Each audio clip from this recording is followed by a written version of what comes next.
Excel में ना debit और क्रेडिट शीट कैसे बनती है। तो आज की वीडियो में मैं आपको बताने वाला हूं कि डेबिट और क्रेडिट वाली शीट कैसे बनती है। इस वीडियो को पूरा देखना, बिल्कुल भी स्किप मत करना। और सिंपल फॉर्मूले से हम आज बनाएंगे डेबिट और क्रेडिट की शीट। तो जिन्होंने अभी तक मेरे चैनल को सब्सक्राइब नहीं किया, सब्सक्राइब कीजिए और बेल आइकन दबाना ना भूलें। तो हम स्टार्ट करते हैं। Let's begin this topic.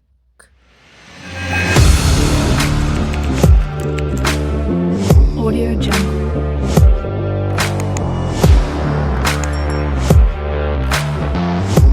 तो मैंने यहाँ पे एक सीट इंसर्ट कर रखी है जिसके अंदर मैंने serial number, date, description, debit, credit और कैश बैलेंस नाम का यहाँ पे डेटा एंटर कर रखा है। आपको यहाँ से काम करना है, डेट, डिस्क्रिप्शन वगैरह इनके कॉलम को थोड़ा सा एडजस्ट कर लेना। तो मैंने इसकी कॉलम को यहाँ से बढ़ा दिया। आप इसकी कॉलम की विड्थ को एडजस्ट कर लेना। एडजस्ट करने के बाद में इस डेटा को यहाँ से सेलेक्ट करना है, राइट क्लिक करना है और यहाँ पे फिल कलर लगा देना और इसको बोल्ड कर देना। तो मैंने इसको बोल्ड कर दिया।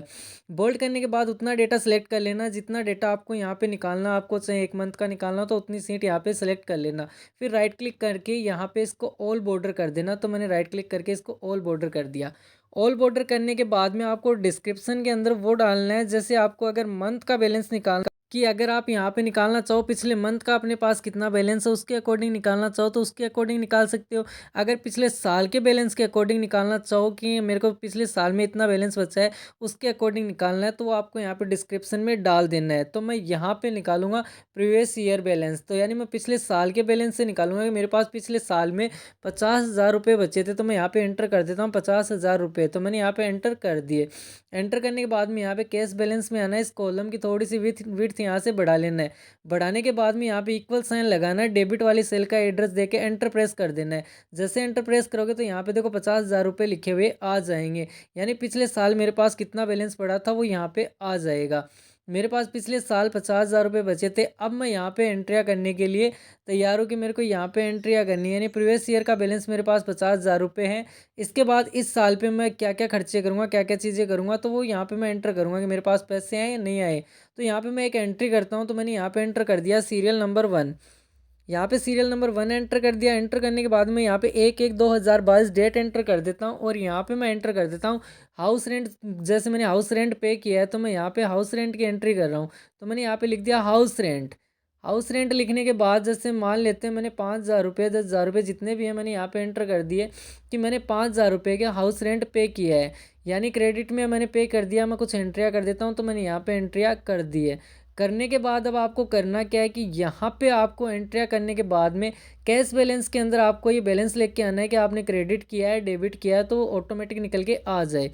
लेके आने के लिए हमें एक सिंपल सा फॉर्मूला लगाना पड़ेगा, 2 फंक्शन यूज करने पड़ेंगे। तो यहाँ पे मैं लगा देता हूँ equal if, bracket open. Equal if लिखने के बाद ब्रैकेट ओपन करने के बाद आपको जाना है लॉजिकल टेस्ट में। अब लॉजिकल टेस्ट में हमें करना क्या है, लॉजिकल टेस्ट में हमें एक फंक्शन और ऐड कर देना है, एंड का फंक्शन ऐड करना है। तो मैं यहाँ पे लिख देता हूँ एंड, फिर कर देता हूँ ब्रैकेट ओपन। अब यहाँ लॉजिकल 1 पूछेगा तो मैंने डाल दिया। अगर मेरी डेबिट वाली सेल इक्वल है ब्लैंक के, 2 बार डबल इन्वर्टेड कोमा लिख दी तो कोमा लगा दो। अगर मेरी क्रेडिट वाली सेल भी इक्वल है खालिस्तान, तो मैंने यहाँ पे कर दिया खाली, 2 बार डबल इन्वर्टेड कोमा, एंड का ब्रैकेट क्लोज कर देंगे। अगर मेरी डेबिट और क्रेडिट वाली दोनों ही सेल ब्लैंक है, यानी दोनों सेल में कुछ नहीं लिखा हुआ है, तो कैश बैलेंस वाली सेल भी ब्लैंक आ जानी चाहिए। तो कोमा, 2 बार डबल इन्वर्टेड कोमा लगा दी मैंने। इसके बाद में कोमा लगाना है। कोमा लगाने के बाद में अब आप डेबिट और क्रेडिट को माइनस प्लस करना है। तो यहाँ से मैं एक काम करता हूँ, जो अपना कैश बैलेंस वाली सेल है इसका एड्रेस देना है। इस कैश बैलेंस वाली सेल में प्लस हो जाए, जो डेबिट में अमाउंट है वो तो प्लस हो जाए, और हाँ माइनस हो जाए क्रेडिट अमाउंट। माइनस हो गया। इसके बाद में आपको ब्रैकेट क्लोज करके एंटर बटन प्रेस कर देना। तो यहाँ पे मेरा अमाउंट निकल के आ जाएगा। अब आप सिंपली इसको पकड़ के नीचे ड्रैग एंड ड्रॉप कर दो। तो मैंने यहाँ पे ड्रैग एंड ड्रॉप कर दिया है। जैसे मैंने 50,000 रुपये मेरे पास कैश बैलेंस था, उसमें 5,000 रुपये मैंने हाउस रेंट पे कर दिया तो मेरे पास 45,000 रुपये बचे। उसके बाद 10,000 रुपये डेबिट हुए तो मेरे पास यहाँ पे 55,000 रुपये हो गए। फिर 10,000 निकाल लिए तो फिर 45,000 रुपये हो गए। फिर 4500 रुपये निकाल लिए तो 40,500 रुपये मेरा अमाउंट हो गया। यानी कैश बैलेंस यहाँ पे आ रहा है। अगर माइनस होगा तो माइनस भी होके आ जाएगा। उम्मीद करता हूँ इतना मेरा वीडियो समझ में आ गया होगा कि हमें करना क्या है। करने के बाद में आपको एक कॉलम छोड़ देना है। उसके बाद आगे ये कॉलम पकड़ के आपको कीबोर्ड से control shift right arrow press कर देना है। Control shift right arrow press करते ही यहाँ पे पूरी कॉलम सेलेक्ट हो जाएगी। अब किसी भी कॉलम पे राइट क्लिक करके यहाँ पे इसको हाइड कर दो, तो यहाँ पे मेरी आगे वाली सीट का ये जो है हाइड हो जाएगी। अब आपको एक काम करना है, एक कॉलम को भी आप पूरे को सिलेक्ट करना है और सिलेक्ट करने के बाद में राइट क्लिक कर दो और इधर जो कलर लगाया है वो कलर यहाँ पे मैं फिल कर देता हूँ। तो मैं यहाँ से फिल कलर में गया और यहाँ से मैंने ये वाला कलर फिल कर दिया। फिल करने के बाद दोनों साइड एक जैसी हो गई। इसके बाद में 5 नंबर रो को भी सिलेक्ट करना है और इस पर भी राइट क्लिक करके ये वाला कलर फिल कर देना है। इतना काम कंप्लीट हो चुका है। यहाँ पे मेरी ये सीट तैयार हो चुकी है डेबिट क्रेडिट। अब क्या करना है, मेरे को डेबिट का सम करना है। तो यहाँ पे कीबोर्ड से आपको प्रेस करना पड़ेगा अल्ट प्लस इक्वल, यानी डेबिट का पूरे का सम करना है। तो मैंने यहाँ पे अल्ट प्लस इक्वल दबाया तो यहाँ पे देखो सम लग गया है। इसके बाद मेरे को रेंज डाल देनी है। तो मैंने ये डेबिट वाली पूरी रेंज डाल दी जहाँ तक आपका डेटा हो। एंटर बटन प्रेस करोगे तो यहाँ पे डेबिट बैलेंस निकल के आ जाएगा। अब क्रेडिट निकालना तो दोबारा अल्ट प्लस इक्वल दबाओगे। इस बार क्रेडिट का सम करना है तो मैंने यहाँ पे इसका सम कर दिया। अब मेरे को कैश बैलेंस निकालना है तो यहाँ पे आपको इक्वल साइन लगाना है और डेबिट बैलेंस में से माइनस कर देना है क्रेडिट बैलेंस को। तो मेरा यहाँ पे कैश बैलेंस निकल के आ जाएगा। तो मेरा यहाँ पे कैश बैलेंस निकल के आ गया है। इतना काम कंप्लीट हो गया। अब इसके बाद में इनको सेलेक्ट करके और इन सब डेटा को भी कंट्रोल की दबा के रखना है और सेलेक्ट कर लेना है। सेलेक्ट करने के बाद में आपको राइट क्लिक करना है, फॉर्मेट सेल पे जाना है और करेंसी में जाना है और डेसिमल प्लेस को यहाँ से 0 कर देना और सिंबल लगा देना रुपीज़ का और उसके बाद ओके कर देना। तो जैसे ही ओके करोगे तो यहाँ पे रुपीज़ का सिंबल लग के आ जाएगा।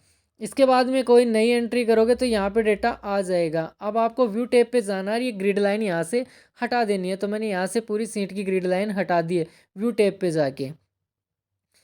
इतना काम कंप्लीट हो गया। अब यहाँ पे अगर आप नई एंट्री करोगे, कुछ भी एंटर करोगे तो यहाँ पे आपका बैलेंस निकल के आ जाएगा। इसके पहले मैं एक काम करता हूँ, यहाँ पे डेबिट और क्रेडिट के लोगो कॉपी कर लेता हूँ। ये आपको इंटरनेट से मिल जाएंगे। डेबिट क्रेडिट और कैश बैलेंस का लोगो आप यहाँ से उठा सकते हो। तो मैंने कंट्रोल सी करके इनको कॉपी कर लिया और इस सीट पे आके कंट्रोल वी करके पेस्ट कर दिया। आप ये गूगल से भी डाउनलोड कर सकते हो। इसको आप एडजस्ट कर लेना थोड़ा सा। तो मैंने इनको एडजस्ट कर लिया। एडजस्ट करने के बाद में आपको इंसर्ट पे जाना है और यहाँ से शेप पे जाना है, रेक्टेंगल शेप उठा लेना है और मैंने रेक्टेंगल शेप यहाँ पे ड्रॉ कर दी। ड्रॉ करने के बाद में इसके बॉर्डर पे आपको क्लिक करना है। पहले यहाँ पे हम लिख देते हैं टोटल डेबिट बैलेंस, यानी टोटल डेबिट अमाउंट या बैलेंस कुछ भी लिख सकते हो आप लोग। तो मैंने यहाँ पे टोटल डेबिट अमाउंट लिख दिया। लिखने के बाद आपको करना क्या, इसके बॉर्डर पे क्लिक कर देना है या इसकी कॉपी बना लो पहले। तो इन तीनों की मैंने कॉपी बना ली। कॉपी बनाने के बाद में यहाँ पे आपको लिख देना है टोटल डेबिट लिखा हुआ है, डेबिट को हटा दो। इसकी जगह आपको लिख देना है credit amount, total credit amount. इसके बाद में इसमें आपको लिखना है, इसको पूरे को हटा दो यहाँ से और इसमें लिख दो कैश बैलेंस। तो मैंने यहाँ पे एंटर कर दिया है कैश बैलेंस, कैश बैलेंस लिख दिया। इसके बाद इन तीनों पे कंट्रोल की दबा के रखना है और इन तीनों को सेलेक्ट कर लेना है। सेलेक्ट करने के बाद में आपको यहाँ पे होम पे जाना है। होम पे जाने के बाद में इन शेप में कलर यहाँ से इसको बोल्ड कर दो, इसका कलर वगैरह चेंज कर दो, साइज़ बढ़ा दो, इटालिक कर दो। मैंने यहाँ से इसको इटालिक कर दिया। फिर आपको सेव फॉर्मेट पे जाना है, यहाँ पे सेव फिल में जाना है, यहाँ से नो फिल कर देना है। फिर सेव आउटलाइन में जाना है, यहाँ से नो आउटलाइन कर देना है। तो मैंने यहाँ से नो आउटलाइन कर दिया। इतना काम अपना कंप्लीट हो गया। अब टोटल डेबिट अमाउंट को यहाँ से कंट्रोल बटन दबा के रखना है और इसको यहाँ से पकड़ के नीचे ड्रैग कर देना है। ड्रैग कर दिया और ड्रैग करने के बाद में अब जो टोटल डेबिट अमाउंट लिखा हुआ है इसको आपको यहाँ से हटा देना है और यहाँ पे ये डेबिट वाला अमाउंट लेके आना है। तो मैं यहाँ से एक बार काम करता हूँ, इसको यहाँ से हटा देता हूँ। तो मैंने यहाँ से टोटल डेबिट अमाउंट हटा दिया। हटाने के बाद में आपको फॉर्मूला बार में क्लिक कर देना है और यहाँ पे आपको इक्वल साइन लगाना है और इस वाली सेल का एड्रेस दे देना है और एंटर बटन प्रेस कर देना है। जैसे एंटर बटन प्रेस करोगे तो यहाँ पे डेबिट जो अमाउंट है ये निकल के आ जाएगा। अब मैं इसकी कॉपी कर लेता हूँ और यहाँ पे पेस्ट कर देता हूँ। पेस्ट करने के बाद में आप इसमें एक काम करना है, ये जो क्रेडिट वाला अमाउंट है वो निकालना है। बस हमें क्रेडिट अमाउंट निकालना है। तो यहाँ पे आप चेक करोगे सेल में यहाँ पे लिखा हुआ मिलेगा आपको F6, यानी इस सेल का एड्रेस F6 था। तो यहाँ पे मेरे को निकालना है, इस सेल का एड्रेस है G6। देखो आप चेक कर सकते हैं यहाँ पे क्रेडिट का G6 है। तो मैं यहाँ से F को रिमूव करूँगा और इसकी जगह लिख दूंगा G6। तो मैंने यहाँ पे G6 लिखा तो यहाँ पे देखो क्रेडिट अमाउंट निकल के आ गया। अब इसमें कैश बैलेंस में भी आपको एक काम करना है, इस सेल का एड्रेस है H6 तो यहाँ पे आपको H6 डाल देना है। तो मैंने यहाँ से F को हटा दिया, इसकी जगह H6 लिख दिया और एंटर बटन प्रेस कर दिया। तो ये मेरा कैश बैलेंस निकल के आ जाएगा। इसके बाद में आपको इन तीनों को सेलेक्ट कर लेना है। सेलेक्ट करने के बाद में आपको यहाँ पे होम टैब पे जाना है। होम टैब पे जाके इनको बोल्ड कर दो, इनकी साइज़ थोड़ी सी इंक्रीज़ कर दो जितनी आपको रिक्वायर्ड है। तो मैंने यहाँ से इंक्रीज़ कर दी। इंक्रीज़ करने के बाद में आप इसको थोड़ा सा सेटअप कर लेना, तो आपकी मर्ज़ी है, जैसे सेटअप करना चाहो वैसे सेटअप कर सकते हो। तो मैंने इनको थोड़ा थोड़ा ऊपर कर दिया, आप यहाँ से इनको ऊपर सेट कर सकते हो, आपकी मर्ज़ी है, उतना करना चाहो वहाँ पर इसको सेट कर सकते हो। इतना काम मेरा कंप्लीट हो गया। इसके बाद में इंसर्ट पे दोबारा जाएंगे, यहाँ से शेप उठाएंगे और ये लाइन वाली शेप यहाँ से उठाएंगे और यहाँ पे इसको ड्रॉ कर देंगे सीधा शिफ्ट बटन दबा के। इसके बाद कंट्रोल बटन दबा के रखेंगे, इसकी एक कॉपी और कर देंगे और कंट्रोल बटन से दोनों को सेलेक्ट कर लेंगे। सेलेक्ट करने के बाद में आपको इसकी विड्थ बढ़ानी है, तो शेप फॉर्मेट पे जाएंगे, शेप आउटलाइन में जाएंगे, इसका कलर कर देंगे ब्लैक और फिर से शेप आउटलाइन में जाएंगे, वेट में जाएंगे और इसकी विड्थ कर देंगे यहाँ पे बड़ी। तो मैंने यहाँ से इसकी साइज़ को बढ़ा दिया है। इतना काम अपना कंप्लीट हो चुका है। होने के बाद ये डेबिट क्रेडिट वाली ये जो सेल है, रो है, इसको आप यहाँ से हाइड कर दो। मैंने इस पर क्लिक किया, राइट क्लिक करो और हाइड कर दो इसको, तो ये अपनी हाइड हो जाएगी। हाइड होने के बाद में अपनी कैश डेबिट और क्रेडिट की फ़ाइल रेडी है। अब मैं देखो यहाँ पे नई एंट्री करके दिखाता हूँ। तो मैंने यहाँ पे नई एंट्री कर दी 6 नंबर और यहाँ पे मैंने डेट एंटर कर दी। एंटर करने के बाद मान लेते हैं मैंने यहाँ पे इनकम के नाम से एक नई एंट्री कर दी और मेरे पास में इसके पैसे रिसीव्ड हुए हैं 20,000 रुपये। तो मैंने यहाँ पे इसको डेबिट में लिख दिया। लिखने के बाद जैसे एंटर बटन प्रेस करोगे तो यहाँ देखो अभी अमाउंट इंक्रीज़ नहीं हुआ है, क्योंकि मेरे को फॉर्मूला नीचे ड्रैग करना है। तो मैं यहाँ से इसको पकड़ के फॉर्मूला नीचे ड्रैग एंड ड्रॉप कर देता हूँ। जैसे ड्रैग एंड ड्रॉप करोगे तो यहाँ पे मेरा फॉर्मूला अप्लाई हो जाएगा। आप चेक कर सकते हो मेरा डेबिट क्रेडिट और कैश बैलेंस कितना है। इसके बाद में मैं एक नई एंट्री और कर देता हूँ। मैंने यहाँ पे एक एंट्री और कर दी। एंट्री करने के बाद मैंने यहाँ पे डिस्क्रिप्शन में डाल दिया, जैसे मैंने लिख दिया यहाँ पर रेंट पेड, यानी मैंने रेंट चुकाया है। रेंट चुकाया मैंने कितने हज़ार रुपये का, मैंने 3,000 रुपये का यहाँ पे रेंट चुकाया है। तो यहाँ पे देखो 72,500 रुपये आ चुके, यानी 3,000 रुपये मेरे यहाँ पे कट के आ जाएंगे।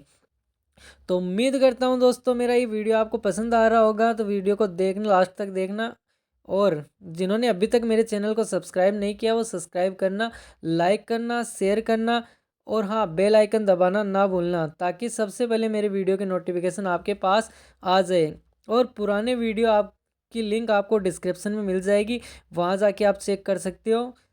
Thank you. जय हिंद, जय Bharat, take care, bye bye दोस्तों।